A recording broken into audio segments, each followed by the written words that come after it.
ये खबर KR मंगलम university द्वारा प्रस्तुत की गई है।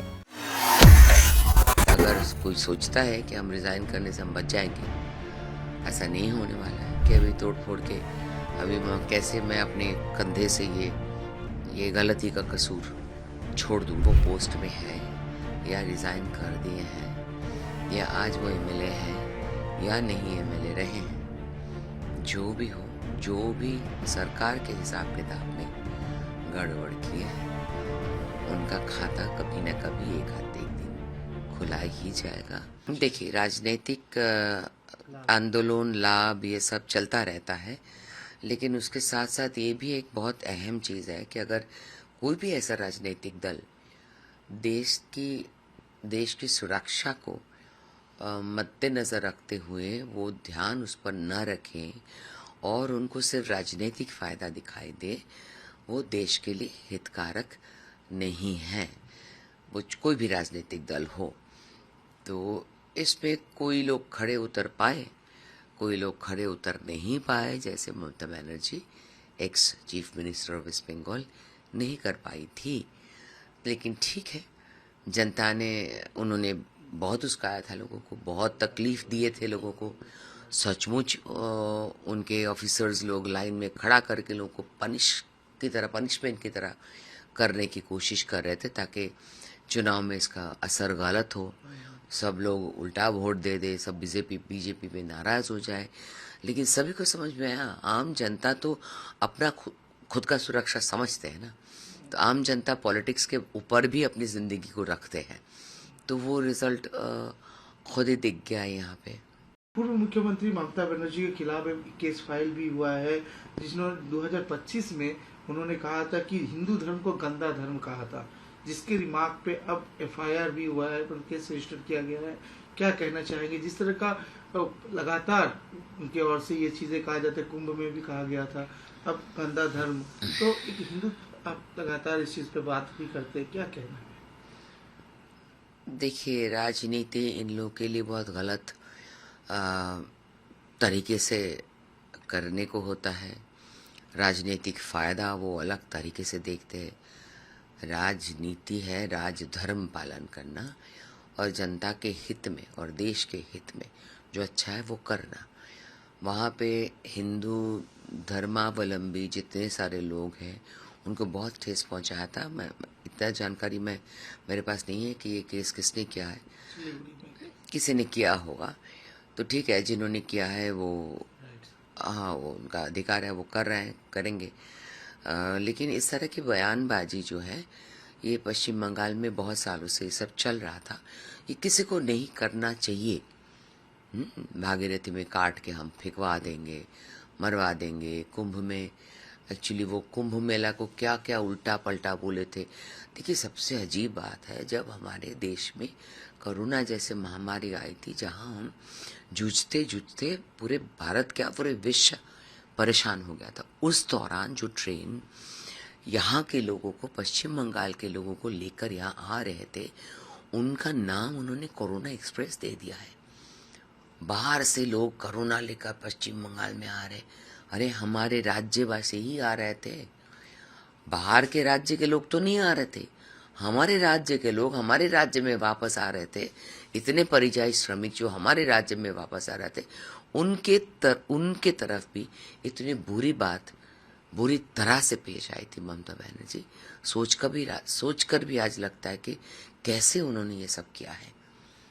तृणमूल कांग्रेस के एमपी काकुली घोष दस्तीदार ने अपने ऑल ऑर्गेनाइजेशन पोस्ट से अपने आप को रिजाइन कर लिया है। इसके साथ साथ काउंसिलर्स भी है, बोरो चेयरमैन भी है, सभी लोगों का रेजिग्नेशन का हुजूम देखा जा रहा है। क्या कहना चाहेंगे? बड़ा सेटबैक देखा जा रहा है टीएमसी पार्टी के अंदर।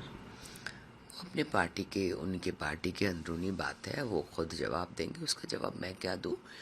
मैं सिर्फ इतना बता सकती हूँ कि कोई आदर्श के ऊपर निर्भर करके उनके पार्टी तो चलती नहीं रही थी ना। ऐसे ही उनका बस एक ही लक्ष्य था कि जितने जल्दी हो सके अपना जेब भर ले।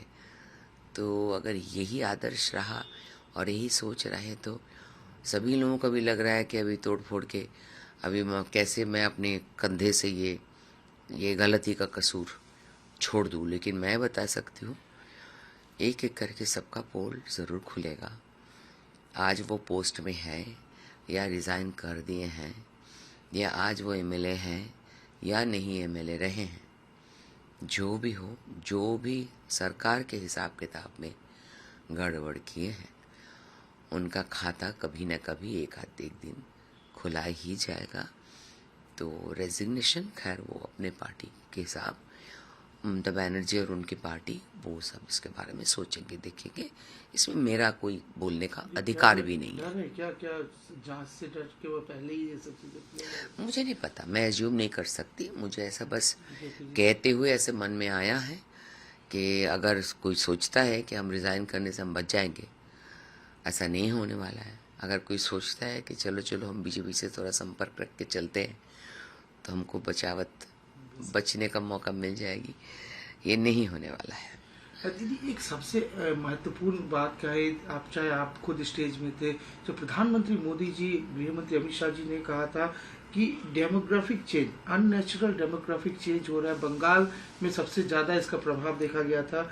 अब गवर्नमेंट ने, केंद्र सरकार ने हाई लेवल कमेटी का गठन किया है immigrate drive after the controversial SIR के बाद।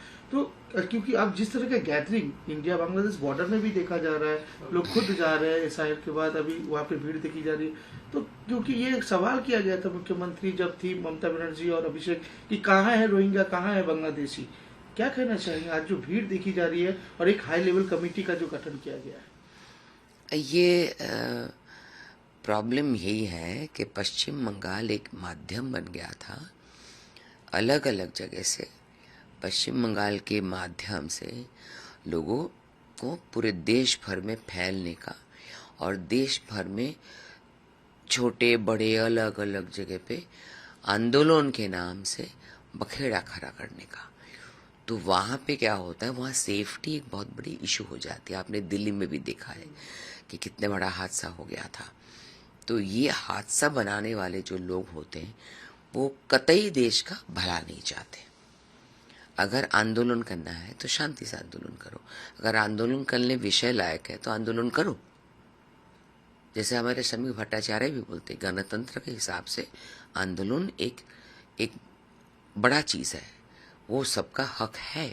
लेकिन उसके नाम से आप तोड़फोड़ करो, उसके नाम से आप जंगी एक्टिविटीज़ करो, तो वो तो मतलब बहुत ही खतरनाक किस्म का चीज़ हो रहा है देश में, जो होना नहीं चाहिए था।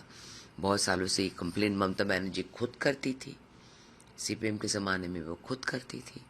अब कहाँ से वो अपने खुद गद्दी पे बैठ के, कुर्सी का मज़ा तो यही है, पता नहीं क्या है। ये लोग ऐसे ही करते आ रहे थे। अभी और भी हाई लेवल कमेटी बैठेंगे कहीं पे भी। और सबसे दुखदारी बात है कि हर चीज़ का गड़बड़ और जड़ और उत्स जो है वो पश्चिम बंगाल से जुड़ा जाता है। वो कहाँ पे भी कुछ हो जाए ना, वो फाइनली उसका आधार कार्ड पश्चिम बंगाल में बना हुआ होता है। इसको देखकर बड़ा शर्म आता है। बंगाल में भी यूसीसी की बहुत जरूरत है। विधानसभा में आप खुद एक एमएलए विधायक है, क्या कहना चाहिए कि बंगाल में भी विधानसभा में इस सेशन में अब यूसीसी पे जो उस पर काम होगा? देखिए, हमारे चीफ मिनिस्टर हैं शुभेंदु बाबू, वो एक एक चीज़ का निर्णय ले रहे हैं और सारे उनके जो भी मंत्रिमंडल बन चुके हैं वो सारे मिल के वो एक एक करके समस्या का समाधान हल करने पे दिन रात एक कर रहे हैं। तो जब सरकारी लेवल पर ये इसका अनाउंसमेंट होगा तभी मैं इसके बारे में आपको कुछ कह पाऊंगी। कितना जरूरी है यूसीसी? देखिए, जरूरी तो है, नहीं तो जरूरी तो है, नहीं तो प्रधानमंत्री जी इसको लेकर बात क्यों करते हैं?